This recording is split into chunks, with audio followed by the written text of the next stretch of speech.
Hi, I'm Anne-Marie and I'm a nutritionist and I work for Zest Health for Life. And we're here today in the Ministry of Food kitchen and I'm joined by resident chef Simon. Hi Marie. And today we're going to cook for you another healthy, simple dish. So I'm passionate about giving your body what it needs and using really healthy ingredients where it doesn't cost the earth. So do you want to tell us what we're cooking today? Yeah, we're making a red lentil and vegetable curry. And as you can see from the ingredients on the tray, we've got some really nice seasonal ingredients, you know, with the cauliflower and things like that. All the ingredients are sourced within Leeds Market. Brilliant. And you can really save some money, you know, shopping sort of locally and also seasonally as well. So where are we starting? So we've got that, again, we've got our pan on, we've got our pan sort of heating up, and then we're going to measure in our tablespoon of oil, Anne-Marie. Okay. Again, just touching on that fact, if you pop the oil into a hot pan, the oil's going to expand in there. And then, tend to find in Indian cookery, or you know, sort of Asian cookery, the way that they cook the onions is slightly different to sort of, you know, European cookery. So we're going to take the onions, we're going to brown those quite a lot. So you pop in your one diced onion, that's great. And then we've got a clove of garlic there as well. And that's going to go in there as well. Is that going in as well? Yeah, that goes in. That goes in with the onions, yeah. So you've chopped these a little bit bigger than before, haven't you? Yeah, they are a little bit bigger, yeah. So these are going to be all the background flavour for the dish. Okay. So that's exactly what we want, really. We'll get those rocking and rolling. Give those a minute. Let's get that out of the way. So is this going to be quite a spicy curry, or because a lot of people don't like it too spicy, do they? Can you vary what sort of flavourings you put in? I mean, yeah, it depends on, you know, different curries have different heats and things like that. So, yeah, it depends how hot you like it, really. Right, or how spicy you like it. So, I mean, this dish today is a really, really good dish to make because you can make a large batch of it and freeze it. It's very cost effective, and if you're a student, it's a great one to make for your mates to, you know, to put in the freezer. Yeah. And you can make put a few batches in, and it's a good one to make. Really. Right. Also, the ingredients that you put in, you don't specifically have to sort of stick to your cauliflower and your you can your potatoes. put what you want in. Oh yeah, you can put all sorts in. You know, sweet potatoes, butternut squashes, green beans are really nice in this one. All that type of thing, really. Right. So that's really good, Anne-Marie. You can see that the onions are starting to go transparent and clear and starting to release the natural sugars that are inside there. So that's really good. So while they're cooking, I'm going to get you to start adding the spices inside there. So these are really good to have in your cupboard as well, aren't they? The spices? Yeah, definitely. So you want a tablespoon of curry powder. Is this any particular type, or? That's a medium spiced curry powder, yeah. That particular one is a Madras. Right. A good thing about sort of shopping in your local market, I mean, we've got some fantastic Asian suppliers in Leeds. Teaspoon? Yeah, fantastic Asian suppliers in Leeds Market. Things like, you know, your spices and things like that, you know, rather than buying it, if you go to a supermarket, they sort of charge you a large amount for a very small jar. You get really good value for money. And the quality of ingredients is top-notch as well. And then you've got your turmeric. That's going to give like a nice sort of, a real nice vibrant yellow colour to the dish. It's almost even got like a numbing property to it as well. Same amount? Yeah, you've got a teaspoon of that, and pop those in there. And then the one that you have to be careful with is the chilli powder, because obviously that's the one that's got the pokiness in there. Right. So you need half a teaspoon of your chilli powder. And you get different types of chilli powder as well. So always make sure it's a flat level teaspoon. So I'd always recommend when you're making a curry that if you are sticking to a recipe, that you weigh or use the exact amount of the spices. Otherwise you'll end up with a curry that's either really, really spicy or not spicy enough. Or not spicy enough. Yeah. Do you like yours spicy?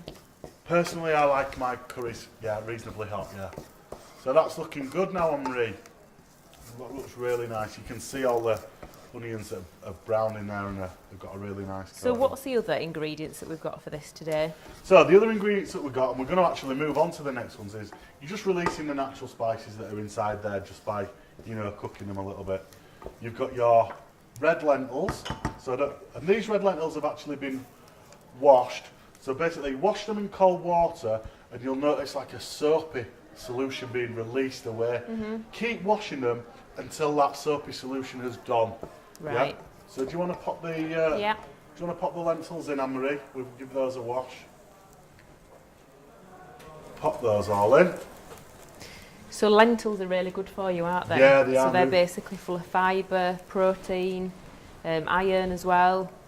And it's a really low in fat dish as well, isn't it? So a really good meat substitute as well. Yeah. You know, I mean, although you could add meat to this dish, the lentils work really, really well in this. So. The red lentils are a little bit spicy than the green ones as well, I think. Yeah, I mean, you've got the different sorts of, the yellow sort of split lentils, they're really nice in this. I sometimes use those in this dish as well. Right. But the orange ones are good.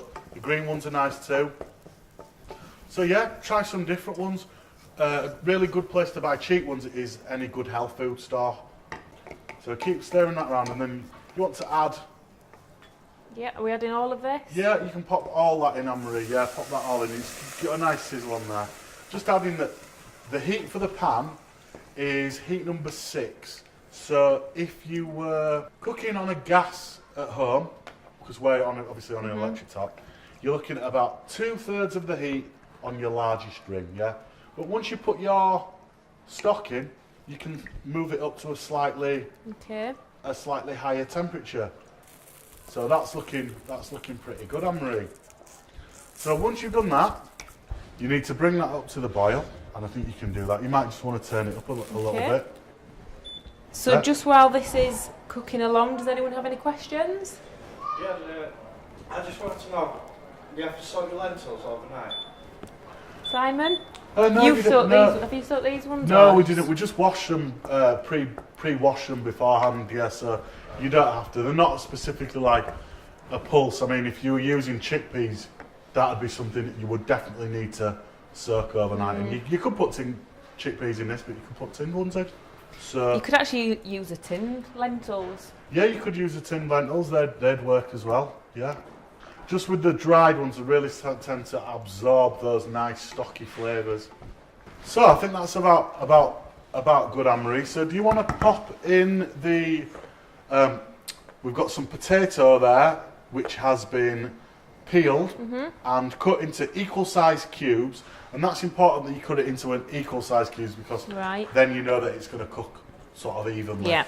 So if you pop that in there, and then you've got your florets of cauliflower to go in. So again, although there's no meat in, the potatoes tend to bulk it out, don't they really? Yeah, they tend to be they give it that starchy element, that make it sort of to hearty fill you up a bit and more. fill you up, yeah. And then you can add. Are these going in now? Yeah, that's all right. Yeah, you can pop them in like that, and then give that a good mix round like so, and then pop a lid on. That's going to take probably between 20 and 25 minutes to cook. That looks delicious.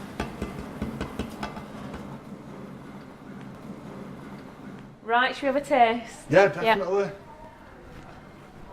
So I've got some balls here with some whole grain rice in. Brilliant. So you would usually have it with rice or something, wouldn't you? Yeah, definitely, yeah.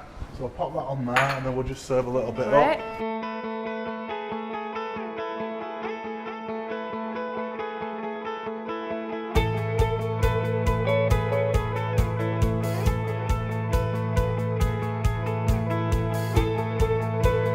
Great, so that's another healthy and simple dish from myself and Simon. And remember, if you want any more of these recipes, if you visit www.yourstudentbox.co.uk.